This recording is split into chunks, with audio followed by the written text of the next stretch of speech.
Hey, Catie here from Front Porch Nurse. We are continuing our mini explainer symptom videos about perimenopause symptoms. And today we're talking about heart palpitations, which are closely related to nervous system sensitivity.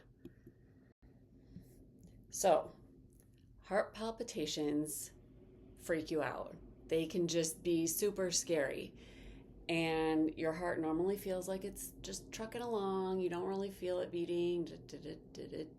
But a palpitation is, you have like a skipped beat or an extra beat or something in there, and it's like it freaks you out. You feel it.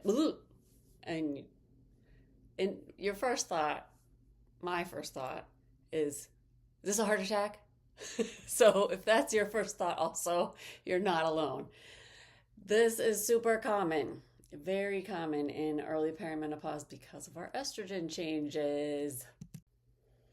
All right, here's the biology of why heart palpitations can happen in early perimenopause.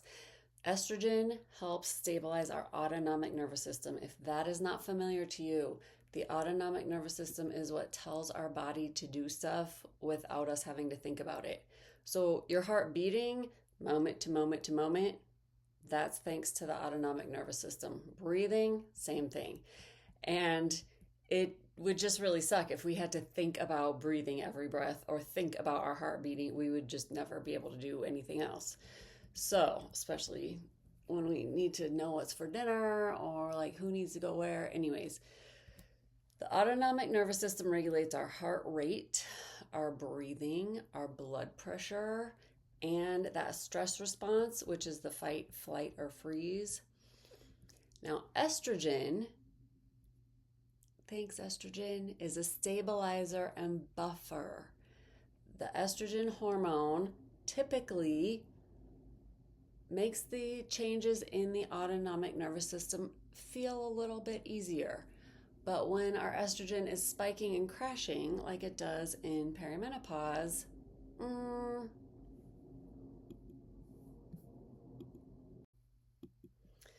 so when our estrogen is fluctuating, our autonomic nervous system becomes more reactive. We feel the changes more. Little changes like adrenaline is what causes that fight or flight reaction. A little bump in your adrenaline can feel massive. Just normal variations that have been happening to our body every day for our whole adult life can feel a lot more alarming than they ever have. You are probably not going clinically crazy, and you're definitely not making up however you feel.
So what is happening as you get these dramatic reactions is actually your autonomic nervous system getting back to steady. It's recalibrating. It's not a body failure for sure.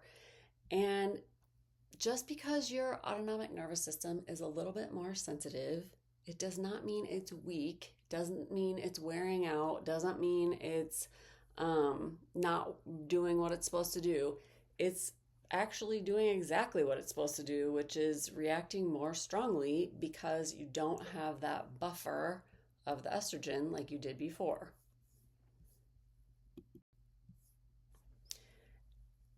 All right, what actually helps?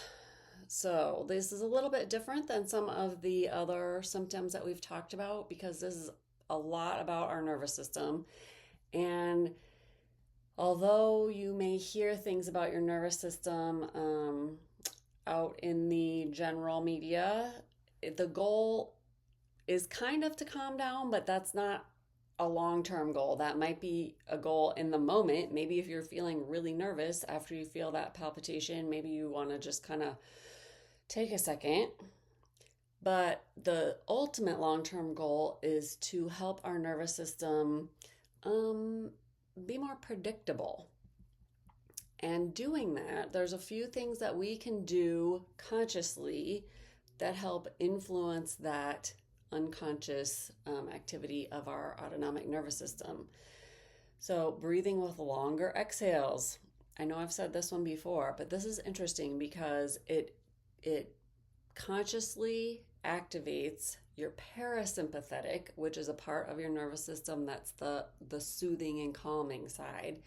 So it activates that calming side of us to reduce the palpitations, even things out. This makes sense, right? Reducing stimulants, and I'm specifically talking about food stimulants like caffeine. But if you are, taking some sort of extra kind of stimulants, you might not need that now. Sleep support. Sleep is always, always, always going to help. And be gracious with yourself. Give yourself some space and grace. Just because you have a bad night doesn't mean anything's wrong with you. Doesn't mean your bedtime routine is bad. Just keep trying. Consistent strength training and aerobic exercise. What I mean by consistent is a little bit most days.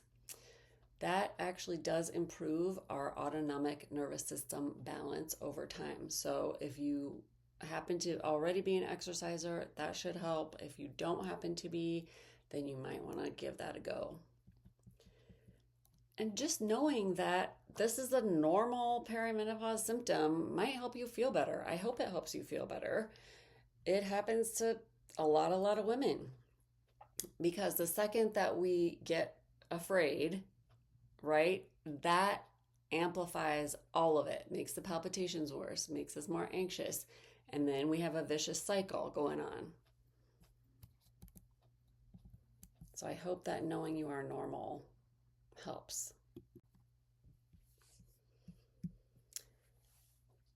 Knowledge, tiny changes, and frankly, just saying F it. Like, maybe this is how I feel right now. It doesn't mean I'm going to feel like this forever.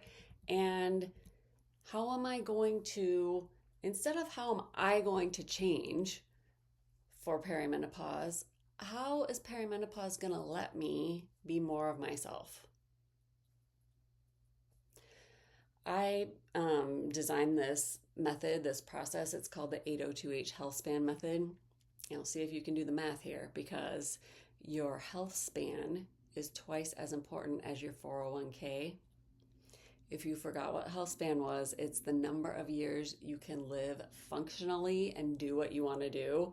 And I've seen a lot of aging peeps lately, and they're not aging in a good health span way.